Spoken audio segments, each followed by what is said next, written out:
और ये गाना कब गाए हम, कहाँ से गाए, अब मैं प्रूफ उनको तो नहीं दे सकता जिनकी कोई क्षमता नहीं है। जिनको देना है मैं अपने गायकी से, अपने डांस से, अपने लिरिक्स से अपने भाइयों को दे चुका हूँ, अपने जनता को दे चुका हूँ जो मुझसे मोहब्बत करते हैं। और मुझे डिस्टर्ब करने वाले शायद 10 होंगे, लेकिन मुझे लगता है ना ये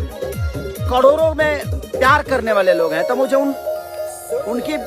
तो मैं प्रूफ नहीं दे सकता जो खुदे मुझे गाली देकर अपना घर चलाते हैं।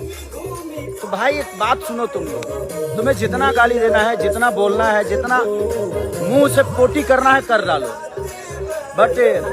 अंकिता फिल्म मेरा भाई सुलभ लव यू, और अनुज भाई और सबको प्रणाम और सबको थैंक्स। विकी, सब लोगों ने, ठीक है होता है जिंदगी में, कोई मेहनत को आपके पीछे कितना देर तक